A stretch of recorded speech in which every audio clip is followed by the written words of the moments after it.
Fala galera, então estamos de volta para o nosso segundo bloco da aula de classes gramaticais. Só frisando, já vimos as 6 primeiras. A gente viu o substantivo, o adjetivo, o numeral, o pronome e o artigo e também nós vimos o verbo. Então, ó, 6 aí. O verbo, a classe mais variável de todas, vimos o porquê. As outras 5, o substantivo no meio mandando e as outras 4 na periferia só obedecendo. Portanto, numeral, adjetivo, artigo e pronome obedecem ao substantivo. Beleza. Agora a gente vai para as 4 invariáveis. E, meu companheiro, agora chegou o momento de estudar principalmente o conceito de cada classe gramatical. Então acompanha aqui comigo, ó. Nós temos as 4: preposição, interjeição, conjunção e advérbio. É muito importante saber para que serve cada classe. A primeira aqui, ó, a gente tem uma preposição. Para que serve a preposição? Serve para ligar palavras. Quaisquer palavras. Esta é a função da preposição. Agora, além da preposição, tem alguma outra classe aqui que também faz a ligação? Tem a conjunção. A conjunção serve para ligar orações. Mas ela liga apenas orações? Não, ela liga também palavras. Então, ó, liga orações e palavras. Mas são quaisquer palavras? Não. Para isso já serve a preposição. A conjunção liga palavras de mesma função sintática. Então, vamos lá. Então, aqui é o seguinte, galera. Na prova, essas duas classes caem muito? Caem. A preposição cai basicamente na parte de regência, tanto verbal quanto nominal, para o camarada perguntar que tipo de preposição tem ali. Se é a preposição a, se é a preposição de, se é a preposição para, se é a preposição com e por aí vai. Geralmente o camarada trabalha tentando te ludibriar com o português que você usa no dia a dia, no cotidiano. Então, por exemplo, ele vai pegar verbos que normalmente a gente utiliza de forma equivocada e vai colocar na prova. Exemplo, o verbo chegar. No dia a dia, a gente fala errado. A gente usa o português informal, na verdade. A gente usa o verbo chegar com a preposição em. Então, eu digo que eu cheguei em casa, que eu cheguei na escola, que eu cheguei no trabalho. Mas, para a prova, eu tenho de utilizar o português padrão, o português culto da língua portuguesa. E o verbo chegar trabalha, na verdade, com a preposição a. Então, eu cheguei à casa, eu cheguei ao colégio, eu cheguei ao curso, eu cheguei ao trabalho. Então, ele vai colocar assim: Pedro chegou em Cuiabá. E vai perguntar, dentre as opções, qual é aquela que está certa ou errada. Pô, Pedro chegou em Cuiabá, está errado. Porque, na verdade, Pedro chegou a Cuiabá. Beleza? Tranquilo? Ele também pode trabalhar, diante da preposição, os valores semânticos. A preposição não tem valor semântico nela. Ela é esvaziada de sentido. Na verdade, o valor semântico da preposição estará no contexto ao qual ela faz parte. Então, por exemplo, a preposição com. Normalmente o camarada cobra o valor semântico da preposição com, aí o aluno pensa que é valor semântico de companhia, sempre. Mas só vai ser se aquele contexto demonstrar. Eu digo, por exemplo, Paulo saiu com Pedro para tomar uma cerveja. Então, realmente, o Paulo saiu na companhia de Pedro para tomar uma cerveja. Então, é valor semântico de companhia. Agora, se eu falar que o Paulo feriu Pedro com uma faca, já não pode ser mais companhia. Agora vai ser o quê? Vai ser instrumento, porque ele utilizou a faca como instrumento. E isso é fácil, ou seja, pedir o valor semântico da preposição é, na verdade, mais do que uma questão de classe gramatical, é uma questão de interpretação. Você vai analisar o contexto, beleza? E aí, diante disso, o camarada pode te cobrar também se a preposição é nocional ou relacional. O que é uma preposição relacional? É uma preposição esvaziada realmente de sentido total. Ela é a preposição do objeto indireto. Por exemplo, quando eu digo Pedro precisa de um relógio. Quem precisa, precisa de alguma coisa. Então, aquela preposição está ali apenas para ligar o objeto ao verbo. É uma preposição relacional. Agora, quando eu digo Pedro comeu do bolo, ali eu tenho um objeto direto preposicionado. Então, este termo, esta preposição que está ali, a preposição de, ela serve para indicar um valor semântico partitivo. Então, já que ela possui um valor semântico, eu a chamo de preposição nocional. Só para título de curiosidade. Depois a gente vai estudar mais um pouquinho sobre a preposição, tá? Na aula de regência. Agora, quando a gente fala em conjunção, esta sim merece toda a nossa atenção. Ela é, sem sombra de dúvidas, a menina dos olhos da língua portuguesa.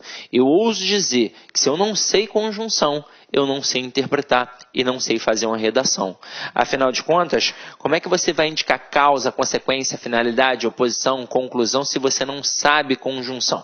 Então, a conjunção vai influenciar significativamente para a análise dos textos e também para a produção textual. Então, tem de aprender conjunção. Como é que a gente aprende conjunção? Em casa, sozinho. Agora, vou dar o bizu aqui para vocês, ó. Primeira coisa que você vai fazer, você vai lá no meu site, cidconcursos.com.br, no menu Documentos, e você vai baixar gratuitamente para o seu computador o material de conjunções. Detalhe, não só tem esse material, tem outros também. Tem alguns simulados, algumas aulas gratuitas e por aí vai. O que você vai fazer depois disso? Você vai montar quadrinhos na sua casa. 2 quadrinhos, ó. Falei de conjunções. Você vai montar 2 quadrinhos. Um quadrinho com as conjunções coordenativas e outro quadrinho com as conjunções subordinativas adverbiais. Nós temos 5 conjunções coordenativas e 9 conjunções subordinativas adverbiais. No total de 14. Aí você pode até pensar assim, mas é tranquilo, são só 14 termos. Não são 14 termos, são 14 valores semânticos. Pega a adversativa, por exemplo, eu tenho mais, porém, todavia, entretanto, contudo, no entanto, e por aí vai. Então eu estou falando de basicamente quase 100 elementos. Ninguém grava quase 100 elementos de uma hora para outra. Então o que você vai fazer? Você vai pegar o material de conjunções que tem lá no site e eu botei assim tintim por tintim. Botei a conjunção, por exemplo, conjunção aditiva, indica acréscimo, soma, adição, principais conjunções, e, nem, mas também, como também, e exemplos. Então eu fiz isso para você ter um material de qualidade sem se preocupar, será que aquele material da internet é válido? Será que aquele livro para concurso público é válido? Então já coloquei o material para vocês. Aí vocês vão copiar as 5 conjunções, tem que copiar, tá? Não é imprimir e colar não adianta. Na hora que você copia, está mais do que provado que na hora que você anota, o processo de aquisição do conhecimento está automaticamente ligado, diretamente ligado ao processo de escrita. Então já copiou ali, já anotou, já transcreveu, isso já vai te auxiliar para poder gravar. Depois o que você vai fazer? Você vai pegar esta folha de cartolina e vai colar num local que você visualize sempre. No quarto, na sala, na cozinha, no teto do banheiro, não sei. Cid, mas isso é coisa de maluco. Coisa de maluco é não passar na prova. Você tem de fazer isso pelo menos até a época da prova. Até mesmo porque isso aqui é a base da argumentação. Desses 14 valores semânticos aqui, 12 são individualizados e 2 possuem um valor conjunto, que é a verdadeira base da argumentação. Quer ver? Vou mostrar a vocês.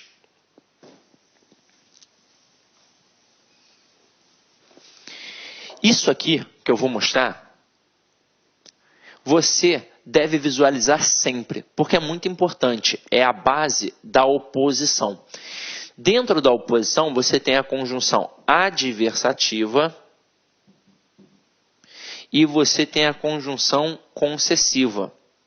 Lembrando que a adversativa é coordenada e a concessiva é subordinativa adverbial. Se as duas indicam oposição, alguma diferença tem de ter entre elas. A concessiva, ela serve para enfatizar e a concessiva, ela serve para minimizar. Aí você vai falar, pô, Cisne, não estou entendendo nada até agora. Então vamos lá, ó. Se serve para enfatizar, serve para deixar o argumento forte. Se serve para minimizar, serve para deixar o argumento fraco. Vou fazer duas pequenas analogias aqui com vocês, para que vocês possam entender. Uma na base da brincadeira e outra mais séria. Então vamos lá. Anotou aí? Eu vou colocar aqui os exemplos, tá? Primeiro exemplo é na base da brincadeira. Imagina você que está em casa, solteira, sofrendo, querendo um namorado, já colocou o Santo Antônio de cabeça para baixo e não arrumou nada. Aí eu falo, ó, eu tenho a solução dos teus problemas. Eu tenho um amigo para te apresentar. Aí na hora, é óbvio, você vai falar assim para mim, poxa, Cisne, mas como é que ele é? Você vai querer saber como é que o cara é. Ou você vai vir com aquele papinho, aquela conversa fiada. Não, agora eu sou concurseira, não quero não. Mentira. É porque não está chovendo na tua horta. Porque se estivesse chovendo, você não ia ver com esse papo. Então vamos lá. Falei que tem um amigo para te apresentar. Aí você vai querer saber como é que o cara é. Se ele é bonito, se não é, coisa e tal. Se eu falar que o cara tem o corpinho do Brad Pitt em Troia e o rostinho do Reinaldo Gianecchini, você vai falar, opa, eu quero agora. Mas meu amigo, infelizmente, não é assim. O meu amigo, ele é feio. Aí você vai falar, pô, assim, eu já estou solteira porque eu estou escolhendo, né? Eu não quero um cara feio. Vou continuar a frase. Ele é feio, mas é rico. E agora ficou ou não ficou interessante? Você pode até falar assim para mim, ah, Cisne, mas eu não sou interesseira. Mas há de concordar comigo que é melhor um feio rico que um feio pobre, não é? E aí se liga só aqui agora. Como eu coloquei o mais é uma conjunção adversativa. Ela serve para enfatizar um argumento. Consequentemente, se eu enfatizo este argumento, eu minimizo o outro. Então não importa que ele é feio, importa que ele é rico e você vai pegar. Agora, eu poderia colocar assim, ó, ele é rico, mas é feio. Eu continuei utilizando uma conjunção adversativa. As duas frases indicam oposição, as duas frases têm adversativas. Só que agora eu coloquei a adversativa do lado do feio. Então enfatizei a feiura e minimizei o quê? A riqueza. Então tudo bem que ele é rico, mas ele é tão feio, horroroso, que não tem como pegar. E agora, olha que interessante.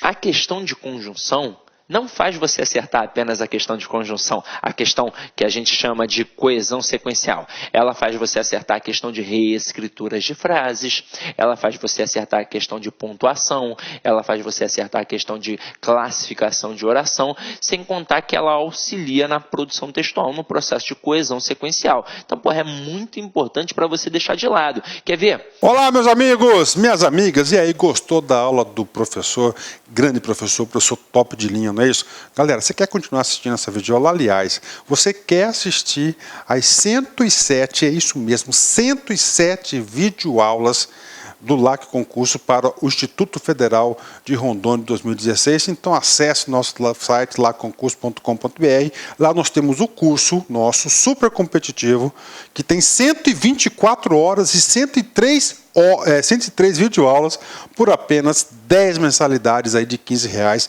menos de R$1 por dia. Você vai fazer um curso aí que tenho certeza que vai te preparar para esse concurso. Tá certo, meus amigos? Então, eu espero vocês aqui no LAC Concursos. Tenho certeza que você não vai se arrepender, porque eles vão fazer de tudo para você ficar satisfeito aqui no LAC Concursos. Tá certo, meus amigos? Ah, já esquecendo, você quer esse material de apoio, esse PDF aí, vai lá no nosso site, lá, clique lá em documentos, você pode fazer o download gratuitamente. Tá certo, meus amigos? Um forte abraço, eu fico com Deus e espero vocês aqui no LAC Concursos. Tchau, tchau. Clique lá.